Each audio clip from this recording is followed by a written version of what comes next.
Hey, everybody. Welcome to another great episode of Drinking Socially, Virtually Happy Hour. So we're super excited to be here on our first ever live stream to multiple platforms. So today we're streaming on Facebook, YouTube, and Twitter. So we're happy that you're there. You also can stream on Untappd.tv. We're really upping our game today, and we're super excited about it. But enough about me. I'm Greg Avola, the co-founder and founder of Untappd. We've got some great guests to talk today about Virtual Happy Hour.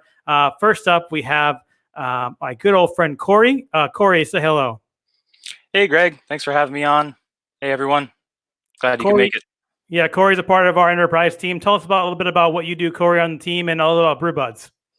Yeah, sure. So, yep, I am the enterprise, one of the enterprise work with the biggest in most big breweries, big restaurant brands, grocers, retailers, kind of all of the sectors of the beer industry.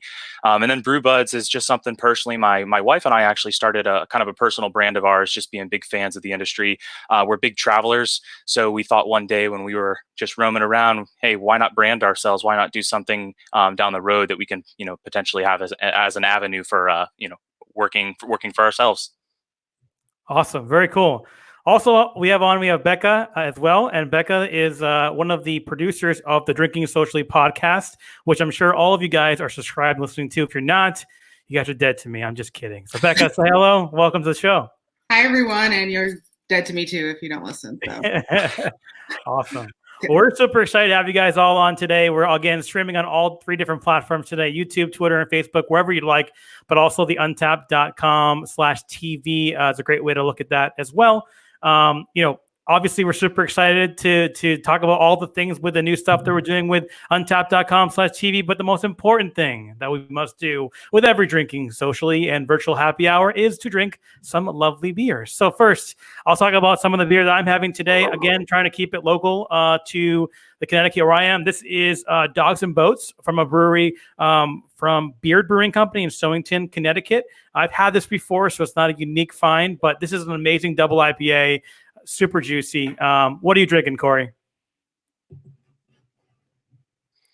Yeah, I'm drinking. So one of my classic favorites is actually Golden Drock. So I got my hands last year on this little Golden Drock Imperial Stout. I don't know if you can you hear me, Greg? Yep, you're all good. Perfect. Yeah. Got my hands on this 2018 Golden Drock Imperial Stout. I even got the glassware to match. So super excited about wow, this. That's nice. Yeah. One of my favorite glasses. I like it. Yep. Very cool. Becca, what are you having over there? I have a super local beer from Savannah, Georgia, from Two Tides Brewing called Pool Snacks. It's an oak fermented wild sour with cherries. Ooh, nice. I'm pretty excited about it. So Corey's going big time with his beer. You've got some sours over here. I've got some IPAs. I actually poured it correctly this time. So if you've watched the previous episode, I didn't give a lot of head there. So that's a good thing. So we'll do a virtual cheers, everybody. Thanks for checking in and enjoy your beer. Tell us what you're drinking in the chat. Cheers, guys. Mine has a cork. Remember to use the hashtag Untappd Happy Hour for when you're posting your check-ins. Make sure you're tagging Untappd at home. Being safe out there. Also, we'd love you to share on Instagram your stories as well. Use that hashtag. We like to reshare those on our feed every once in a while. So one thing I also forgot today is that we've done this show now 2 different times, but we've never ever talked about New Brew Thursday, which is a great badge that we have that you can earn on the service for just checking in a brand new beer every Thursday. Unfortunately for me, this will not qualify. I've had this before, but hopefully you're having a brand new beer out there. And enjoying it from that perspective too. So it's been a crazy time that we've been living in with COVID-19, and the purposes of these kind of virtual happy hours is to be able to kind of talk and virtually with our community out there, drink some great beer, and have you guys interact as well. So make sure you ask questions in the chat itself, and we'll communicate with you guys. We're there, and it'll be a lot of fun. So very, very cool. So let's get into some questions here that we want to talk about. Earlier this week, or actually a couple days ago, we posted something on our social networks about when was when you got interested in craft beer for the first time? So for you, what was the biggest challenge that you came overburdened because you wanted to try a craft beer perspective? For me, before I created Untappd, the funny story, people don't really know this, but I really wasn't into beer when I created Untappd, which is the crazy thing that most people are like, "Whoa, my God, it's nuts." But I was really big into social networking, and that's kind of how it all came together. But I was in a bar in New York City, and I tried a brewery I'm gang Rare Voss, which is a huge jump into the craft area. And I was like, wow, this beer is amazing. There's taste, there's profile, something I've never tried before. So that was my first foray into it. I never looked back. What about you, Corey? What was your first kind of dip into the craft world? A classic for me that really got me started was, the Wells banana bread. You kind of see that at a lot of different bars. But when we start thinking more about, visiting breweries and having kind of craft beer where you're having it at the source, I was going to school down in Boca Raton, Florida, at a school called Florida Atlantic University. And a couple of buddies of mine said, hey, let's go check out this place called Funky Buddha. A lot of people know Funky Buddha is kind of the behemoth it is now. But back then, I think that was around like 2009, it was this small little shop, maybe 20 feet wide, wasn't very deep. But every Wednesdays they would do open mic night. So a couple of college friends would show up there and just watch people jump on stage, and just some would epically fail and some would just be incredible. So it was great. You'd see stand-up comedy, you'd hear great music, all sorts of stuff, magic. And so we would sit there and we would get a pour of something that was super small batch at the time. And so that kind of made me fall in love with craft beer. Started going there more often, and then now I've visited their giant tap room that's in Fort Lauderdale in Oakland, Florida, actually, and just have that was my introduction into the craft beer world. One of my favorite beers of all time, which is one of theirs, is called No Crust. It's actually a peanut butter and jelly brown ale, and it makes me feel like a kid again. It tastes just like a peanut butter and jelly sandwich. It's like a lunch sandwich in a glass, it appears. So that's awesome. Yep. And then my wife, she has a Last Snow is another beer they make, which is a coconut porter. That's one of my wife's favorite beers and really got me into more of the darker, heavy stuff. So Funky Buddha really paved the way for me. Nice. Very good. I love it. Becca, what was your first kind of foray into the craft space? Kind of coincides with my husband, actually, when he used to host trivia.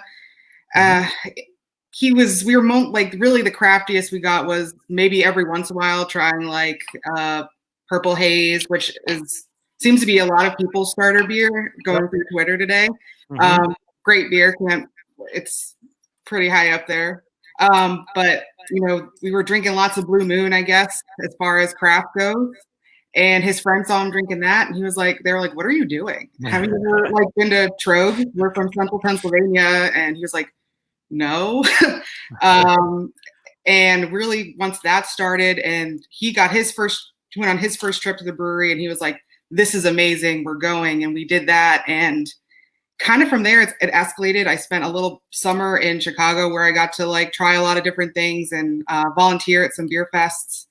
Chicago's a great beer town. Oh, it's really good. Yeah.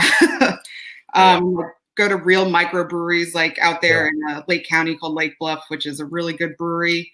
And then once I got back from being in the Midwest, it kind of escalated from there. It's a full out hobby now. It's my life now. We ended up getting engaged at Trogs. There we go. Married in a brewery that's still in Central Pennsylvania called Appalachian Brewing Company, and it's kind of escalated to where it is today. And it's just, at least it's a hobby. It's beer. That's great. I mean, I always love to hear the story. I didn't know that about you, Becca, that you had a wedding there. That's pretty awesome. I love Trogs. It's great brewery out there. I was in Harrisburg, actually, where the brewery is located about a year ago, but unfortunately it was closed at the time for just randomness. It's really tough when you're only there for one time. I guarantee you, people out there have had this story before, where you travel to a place, you have your mind set on a brewery, and you go to their website, they say they're open, and then they're closed for a private event. You're like, oh no. Oh yeah. So until next time, Harrisburg, I miss you so much from that event. So Greg, I need to know, did you go to Hershey Park at least while you were there? I did not. I was actually doing an event there, and I believe it was in the early kind of January, February, so it was kind of colder out in that situation. So it wouldn't have been fun there. But yeah, no, it's a great brewery. One of my favorite beers from them is Nugget Nectar, which comes out around the springtime period. Honestly, that's probably one of my second beers that got me into craft after I had Rare Voss. The amount of flavors and the freshness of the hops is just incredible. Anyways, we have some few people in the chat chiming in here. I want to give a shout out to Tyler West and the family. Ups to you guys. Some other people have been asking some questions in there, so make sure that you kind of post your questions in there, and we'll try to answer them as they come up. Obviously, our topics today, just talking about beer and everything about it, and everything that's good. My beer is tasting amazing. I've had this a few times before, Dogs and Boats. So if you're in the Northeast region, definitely check out this brewery in Stonington. Actually, Stonington is a pretty interesting place. It's known more for the winery area, and actually Trillium Brewery bought a bunch of farmland out there and it's going to be building a farm-to-table restaurant and brewery. So if you're in the beer world, you know what Trillium is and who they are and where they're located. So it's kind of coming to big area in the Connecticut part of town. But one of the big things also that we've launched this week is Untappd.tv, which is the kind of accumulation of a lot of hard work from our media team here is a way to kind of connect with the community and really get excited about the content that we're going to produce. We're basically putting all the shows up there for you to RSVP to. You get subscription alerts and notifications to your phone when we're online. Some of you may have got that this event, and you can open up your Untappd app and watch it right from there. So it's a pretty cool experience. We're doing a lot more of these events for scaling up. We're doing a Saturday session that we're going to be starting this Saturday for international users in the afternoon, and we got a pretty big guest coming on this first Saturday session. You guys have any idea who we're going to bring on this show? This is going to be amazing because these two people on here actually courted this gentleman to be on the show. And Sam from Dogfish Head, the founder of Dogfish Head, is going to be on the show on Saturday, which is April 11th, I think. April 11th, yes, at 2:30. So we'll be sending out notifications about that as well. So make sure you check back in on Saturday afternoon. We'll be talking to Sam and really getting his take on all the great things that are happening with his brewery in this time of crisis, including the ability for them to make hand sanitizer, which is an amazing thing that they're doing, and a lot of other topics as well. We're also going to have Todd Ahlstrom from Beer Advocate be on there as well. So we're going to really pack that for our very first Saturday session. So we hope that you'll join us. We're also going to have another guest for our next Thursday session. We're going to have Danny Connors from Rogue Ales be on as well, talking about his brewery, his attempts there. I love Rogue, one of my favorite breweries from the the Pacific Northwest area up there. I have a great story about the first time that I went there. I saw a Coors Light tap handle actually at the brewery, and I asked him, why do you have that there? And he said, well, they wanted to pay homage to the stars of the brewing industry. But if you actually pull it down, it's water, and they charge you full price for it. So I thought that was kind of funny from that perspective there too. You guys have tried Rogue before. Obviously, they're a great brewery. What are some of your favorites from Rogue, Corey and Becca? The Nut Brown is a classic. Any of their IPAs, really, Greg. I started a lot of the first craft beer that I had started getting into were West Coast, like bitter IPAs. And I wasn't a fan at first, but now looking back, like that's one of my favorite styles. I love a good hoppy, bitter West Coast IPA. And so pretty much anything Stone makes hits all of those notes. Right. Yeah. So. What about you, Beck? Have you had some stuff from Rogue before? Oh yeah, but I think you got to go classic. I have a dumb question, sorry. No, it's fine. I mean, you got to go classic with the Costa Rogue, their original sour. Yep.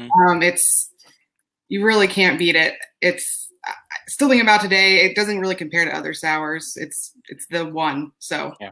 Nice. As far as a big beer, Greg, thinking back, their Woot Stout, one of my favorites. Every time that comes out, that's one. If I see it, I'm getting it. Nice.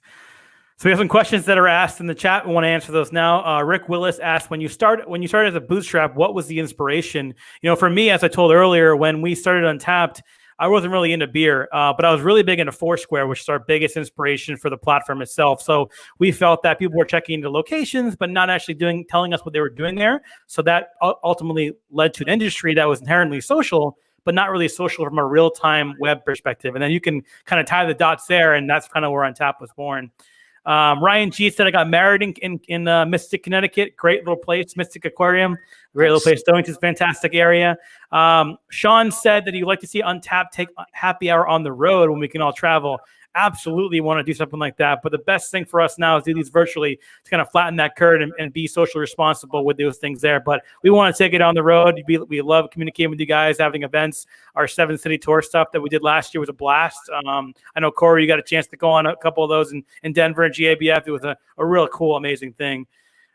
Chris Hart asked a really good question. What's your guys' favorite beer city? Corey, why don't you start us off? Your favorite beer city, putting you on the spot with this very tough question. Lead us home.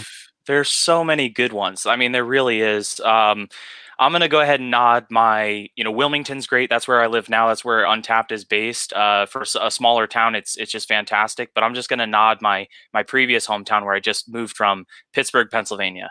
I'm going to put them on the map and say that they're one of my favorite beer cities. Lots of great options. Well, they were actually part of the 7-city tour last year. We went to Southern Tier there, so they're definitely on the map. You're putting them even bigger on the map. What about you, Becca? What's your big beer city there?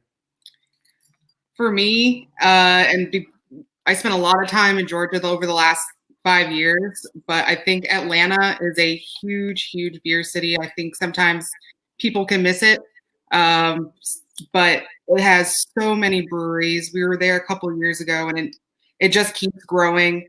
Even breweries that are now canning their own cocktails in cans, extended itself over all of the neighborhoods on the Beltline. If you haven't gone to Atlanta just to drink beer, you're really missing out. Monday night is one of my favorite breweries. Oh yeah. It's really hard to beat, and they have 2 locations there. Their garage tap room is amazing. So that is number 1 on my list. But I have many, many places that I need to physically go to. So any recommendations for that? We've been to Asheville, which is another city that is with craft beers is really hard to beat too. We try to go every year now. We've gone winter, summer. So we're trying to hit all the seasons up there with Beer Earl and Wicked Weed, of course. So Atlanta's a big one for me. I was going to say, Greg, if I can share, I actually got this glass in Atlanta at the, I think I'm pronouncing it right, the Ponce City Market. Yeah. Mm-hmm. I was just in Atlanta this past fall for my birthday. I can agree with Becca. That's definitely a top beer city. Yeah, great place for beer. I've been to Atlanta numerous times, but never in a beer kind of mood, like when I was before 21. So I've never been back, and it's definitely time to do that for me. I'm a huge fan of the Midwest beers and also the West Coast. San Diego's a good one. We have also a good one. Chicago is amazing. So I'm a big fan of those things as well. Some of the other questions we get asked here, what is our white whale? What beers that we think are our top beers of all time? So I luckily have one of our product managers, Kyle Roddick, was on the show last week, sent me some Planet of the Elder, which is my favorite beer pretty much of all time. He also stood in line to get Planet of the Younger and shipped me a bottle of that as well. So I am super excited to try the Younger. I've never had it before. That is definitely going to be one of those white whales out there. What about you guys? Corey, what's your favorite, your whale of a beer that you glamor over, you salivate over, you just want to have it? Yeah, so I actually have a bottle of this from 2016 that I'm sitting on.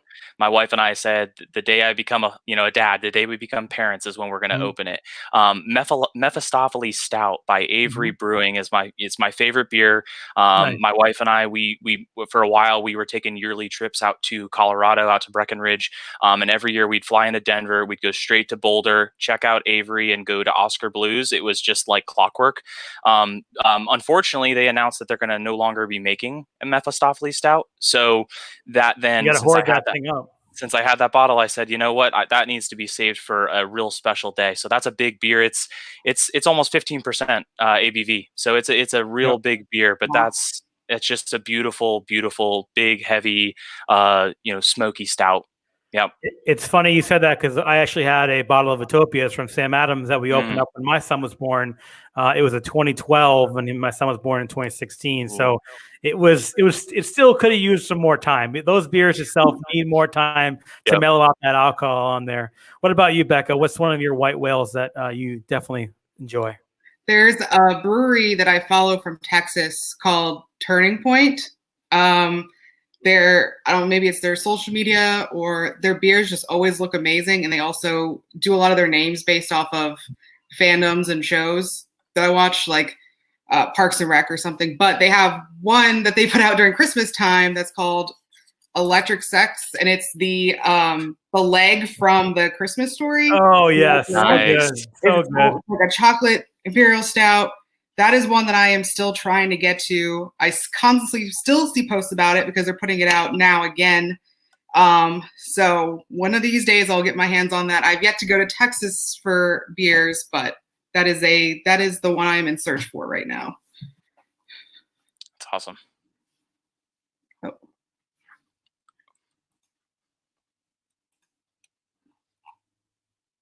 Greg, I think we lost your audio. We did. Audio's back, hopefully. There he is. People have been posting out that there's actually a bottle of Utopia right behind me in this little shelf over here. So that's what I was referring to there. So very acute eyes we have on this particular virtual happy hour. Greg, how long did it take you to get through that bottle? It's not. I did not. I only had a couple of. You can't really drink a beer of that bottle. It's just too much alcohol. Yeah, it's too much. More of like a 1 or 2 ounce pour. So there's still plenty left in there. If we have more kids, maybe we'll do that again. So who knows?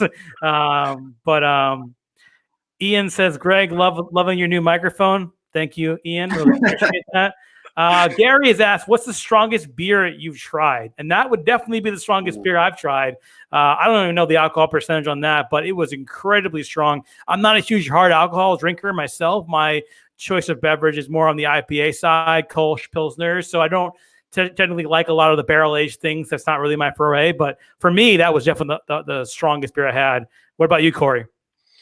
Yeah, Greg, I think that Utopias, I think that clocks in at like 29% or something crazy like that. A lot of people say it tastes more like brandy than it does beer. 100% agree with that comment. It's beautiful. For me, I mean, Mephistopheles is up there, but I've had beers that are north of, I've had Utopias. I've had beers that are north of 17, 18%. A lot of them actually are out of Avery Brewing. They specialize in that type of stuff. I don't remember if they really have a lot of their mainstream stuff is below like a 10, 12%. Mm-hmm. So a lot of, I had actually met a good group of friends, guy friends that they spent the last like 20 years, I think it was, where they made an annual trip out there. They ordered a flight, I think, of like 25 of their beers. And between like the 8 of them or the 10 of them or however many of the guys there were, they would have to get through it. And they even would say like that was difficult. So, right. Yeah, no beers in particular that come to mind outside of the Utopias and some of the stuff that Avery does. What about you, Becca?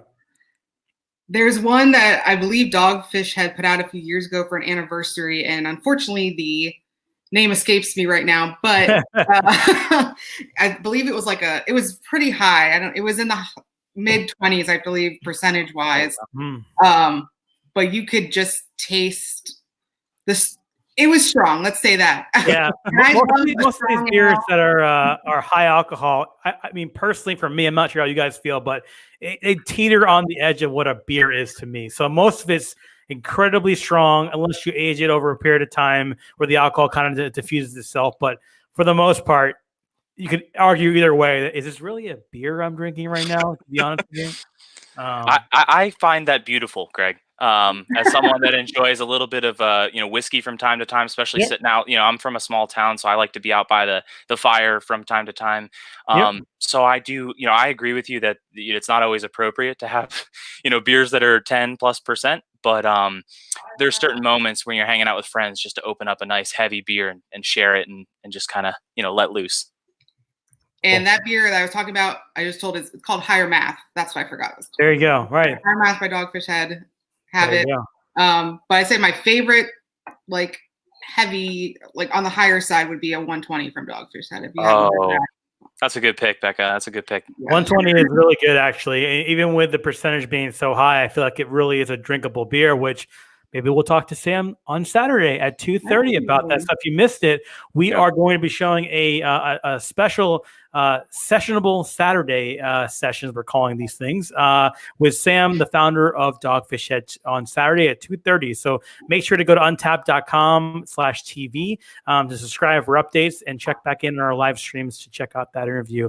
And again, we're going to be joined by Todd Alstrom, which is one of the brothers that started Beer Advocate, which we'll have a lot of conversation about as well, being part of the Untappd team now. So keep asking some questions. We're nearing the end of our half an hour happy hour segment. I know that confuses most people. Think about an hour segment. Why is there not an hour? We're doing it in half an hour because it's all good and stuff like that. So ask questions away. We're happy to answer them. Again, we're really thankful for you attending this virtual happy hour. We really appreciate all your support. We know that in this time of need, it's great to connect with people and share ideas and just talk about things. Typically we'd be going to a brewery or a bar and spreading our local support local methodology with there, but we can't do that. We have to stay at home, be safe, and this is how we want to connect with our community as well to have these events. So if you have questions, let us know. We should definitely. This is a question for Corey, actually coming in from Raymond. Corey, he wants to know what's on your whiteboard. Walk us through your Euro trip there, if you can, Corey. Yeah. People, I'm telling you, they are too, and they saw this Utopia's behind me. There's actually a hidden thing behind me that no one's noticed just yet. 3 episodes. Hopefully somebody will figure it out soon. But Corey, what's on your whiteboard back there? Give us a high level overview. Yeah, sure. So, my wife actually, her family is from Belgium, and note to a lot of the Belgian beers. Some of her family certainly believes, just like a lot of folks from Belgium, they believe like their beer is the beer, and they're not necessarily wrong. Belgians, make some damn good beer. But yeah, my wife and I, before we start a family, we're really focused on making sure we get a Euro trip put together. So some of the cities that we've put together, as you can see, we're big travelers. We have some stuff, in the U.S. and other places. But some of the places we really want to go in the countries are Belgium, France, Germany. We really want to go to Spain, Croatia. So there's a lot of, really no cities in particular. I'm sure once we get closer to that trip, we'll definitely put that together. But for now, just focusing on more of the states that we want to make sure we include in that trip. Awesome. And if any suggestions, certainly from the audience, I'd be happy to add to that list. Nice. One of the questions we get a lot, or at least asked twice, and this is, can we get a mutual beer feature in the app? This is something that we've heard a lot from users about. I want to see what beer my friends have had just like me, so I can compare. We're definitely looking into that and seeing how we can add that to the app in the future. We'll add it to our project roadmap and see if it actually fits in what we're trying to do. So we're excited about that. I know there's a lot of people that use the API and develop and build those features like there. So that's a really cool thing. Why don't we have one more question here? It's a great little question here. Number one bucket list brewery you have to visit. I'm going to think about this one. So I'm going to push it off to Becca and put her on the spot on this one and see what is the number one brewery on your bucket list that you've got to visit, haven't visited before. Number one brewery to visit would probably be Russian River. Yeah. And I've never been west, I haven't been too far west in this country yet. Mm-hmm. But as far as with Pliny Younger, Pliny Elder, Russian River in general, that is probably my top one that I really would like to visit. Hopefully. I've been to Russian River before, and it is an amazing treat. I've not been to their brand new facility in Windsor, but I've been to the original one in Santa Rosa, and it's just they make really good pizza too. So I mean, it's not like your typical. You look at that, it's like an industrial park. You're in like a strip mall kind of area, and you walk in this amazing brewery. But definitely get the flight when you get there. It's one of the biggest flights I've ever seen. It's 19 beers on a huge platter, so that'll be a lot of fun. What about you, Corey? Number one brewery bucket list. What's your pick? Yeah, my as you guys can tell, my wife and I were big travelers. So we were supposed to go here this past fall, but ended up changing the plans last minute. Allagash Brewing up in, Portland, I believe they're in Portland, Maine. Yep. Yeah. We're big fans of visiting national parks. So there's I think Arcadia is one of the national parks that's up there. So we're hoping to do that. We were supposed to do that this past fall, but instead went to Brewery Omegang and went to the Baseball Hall of Fame. So I'm not complaining. Not complaining at all. About that. Nope. But it's still on the list. I've had the fortune to be able to travel a lot to attend some breweries. So I've been trying to think of one as you guys are talking, and nothing comes to mind. But internationally, I think there's a lot over there overseas that I'd love to visit. The Colonel Brewery over in London has been a huge boom in terms of their brewing and beer culture over there. I love to visit the Colonel over in London there and check out some of their beers. They're known for their IPAs and all that fun stuff that fits with me. But I definitely, the best brewery I've been to definitely is Russian River over in Santa Rosa. It was a great trip. Prepare to wait, Becca, when you go in there, but you're going to have a great time. But very cool. Well, thanks everybody for attending our live stream here. We really appreciate all your support. It's been a lot of fun. We're going to do it again next Thursday for our virtual happy hour. Once again, we'll be meeting with Rogue. We'll be meeting with Danny Connors from Rogue. So be sure to tune in at 7 p.m. next Thursday. But you don't want to miss our Saturday sessionable talk, chat, or whatever you want to call it, with Sam, the founder of Dogfish Head. We're super excited to have him on, talking about all the great things that Dogfish Head is doing when it comes to their hand sanitizer and their new things they're doing for COVID-19 support for the local Delaware workers and restaurants. We're super excited about it, and we really appreciate all the support. So make sure to go to untappd.com/TV and subscribe for future live broadcasts that we're doing. And then make sure to tune in this Saturday at 2:30 for discussion with Sam from Dogfish Head. So thanks to my guests, Corey and Becca, for coming on. It's not easy to always do a live broadcast, and so I appreciate you guys coming on and talking with the fine folks of the Untappd community. And stay safe, stay at home, and thanks for checking in on Untappd, and we'll see you next time. Cheers. Thanks, guys. Cheers. Cheers.